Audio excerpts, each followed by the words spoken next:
After the Second Crusade, things were extremely bad for Christians in the east.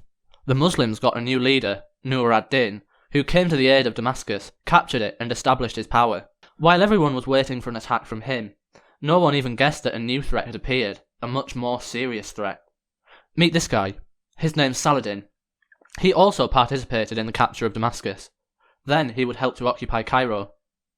Saladin was distinguished by his tactical thinking, intelligence, and ability to defeat various opponents. So Saladin helped to capture Fatimid Egypt. A few years later, he became the chief minister there at the age of 31. After some time, Nur ad-Din died. While everyone was deciding who would be the next ruler, Saladin seized the throne. He united the Ayyubid Empire. Everyone thought that he would take back the Crusaders' lands.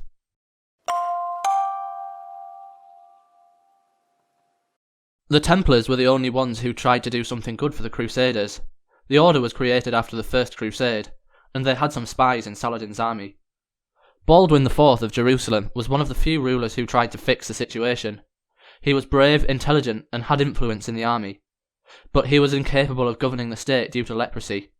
Shortly afterwards he died. Reynold of Chatillon was the most ardent opponent of the Muslims. He raided Muslim caravans and severely disrupted the trade of the Muslims. Saladin asked the king of Jerusalem to fix the problem several times in order to not complicate the situation even more. As a result, in one of these raids, Reynold raided a rich caravan and had its travellers thrown in prison. There was a sister of the Muslim ruler there. Saladin demanded the release of the prisoners and their cargo, but Reynold refused. It gave Saladin the opportunity he needed to take the offensive against the Kingdom of Jerusalem. By the end of 1187, Saladin had taken Jerusalem. In Europe, they found out about the news after some time. Pope Clement III quickly reacted to the news. He ordered to end wars in Europe during the new crusade. He deferred debts and gave absolution to the participants of the crusade. 3 states responded to the call. Germany with its leader, Frederick Barbarossa. France with Philip II Augustus, and England with Richard the Lionheart. The problem was, there was no convention about who would be the boss. Richard got inspired by the campaign, but he didn't bother about an action plan. He was looking for glory. In addition, he spent most of England's treasury on the campaign. Richard raised taxes, sold and leased his lands, sold the right to official positions and other privileges to those interested in them to get the best weapons. Richard and Philip set off to Sicily. In the autumn of 1190, they arrived there and decided they would wait until spring. Richard immediately fell out with everyone with whom he could. First and foremost, he threw some parties. He wanted to govern there like in England, but the problem was that it wasn't England.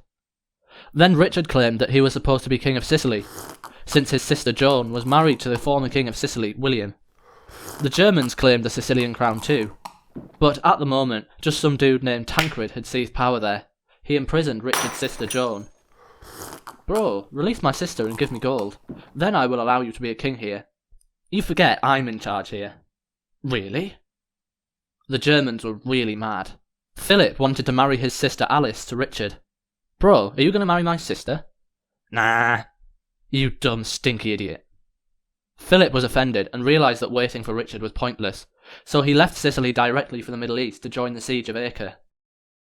Richard set off from Sicily after a while, but some of Richard's ships were struck by a violent storm. Several ships ran aground, including the one holding his sister Joan and a large amount of treasure that had been amassed for the crusade.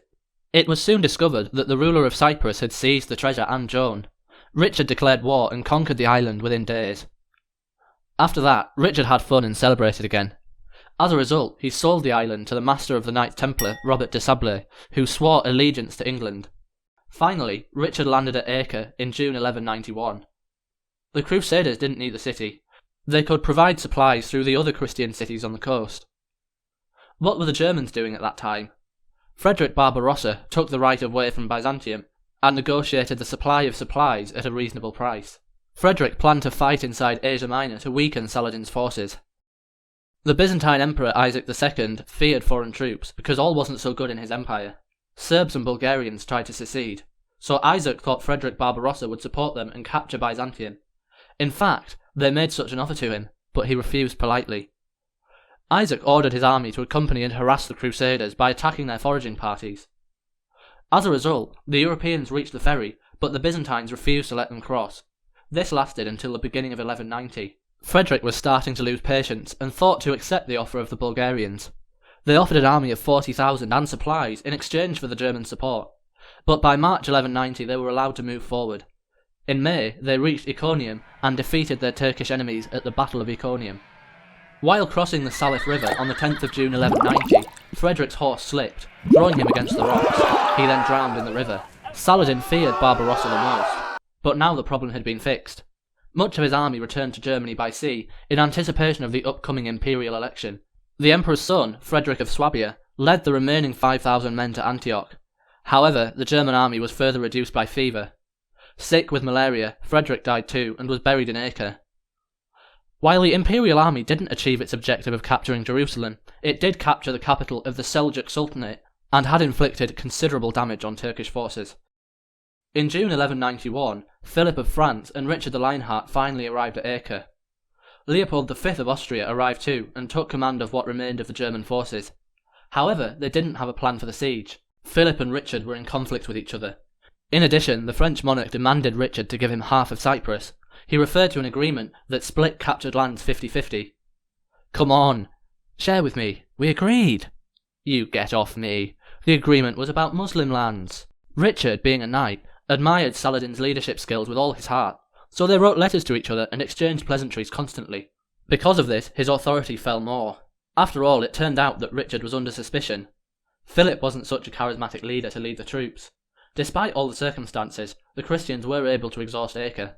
Already in July, defenders of the city started negotiations for a surrender. Saladin was ready to make peace. "Return the holy lands taken by you and give us a lot of gold.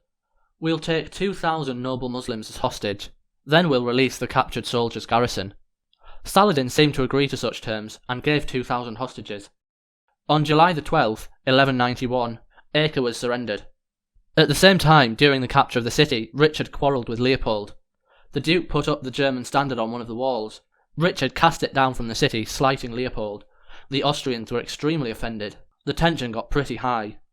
In addition, everyone was afraid that Richard would surrender the Christians to Saladin. So the King of France and the Duke of Austria said that they'd go home. Philip returned to France and started to take revenge on Richard, attacking England's possessions.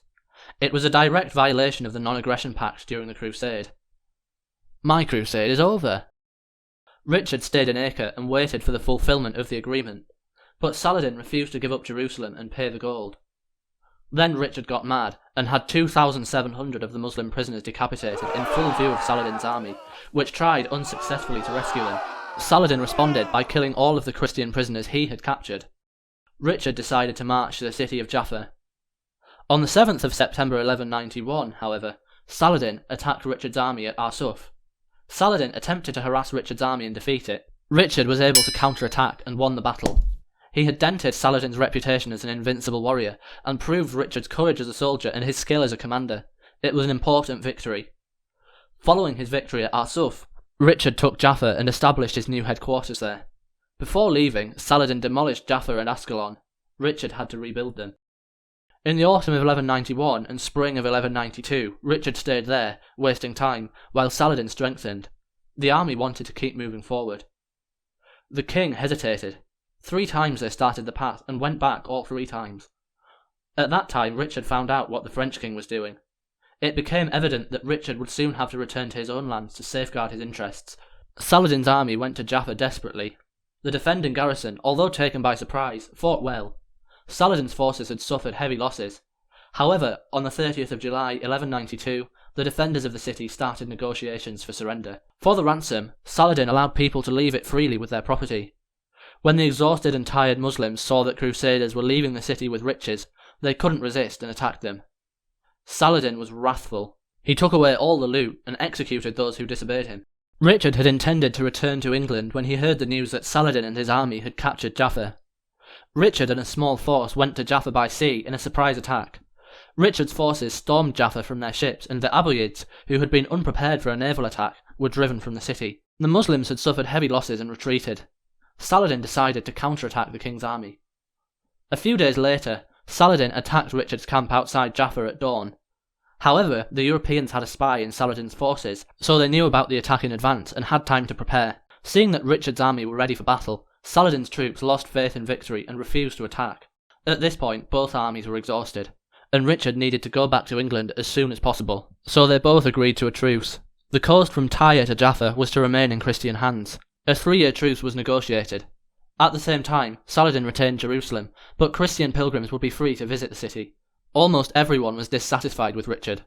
The Muslims considered him too cruel. Many Christians felt disappointed that he'd elected not to pursue the recapture of Jerusalem, and accused him of collusion with the Muslims. In October, Richard sailed home. However, the sail would take a long time. There weren't sufficient supplies. After all that, he decided to secretly land in Italy and sneak into England via Europe. Near Vienna, the Austrians recognised him, and Leopold, Duke of Austria, ordered to capture the king.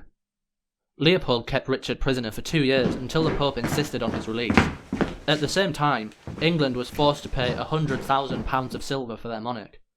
The Third Crusade was over.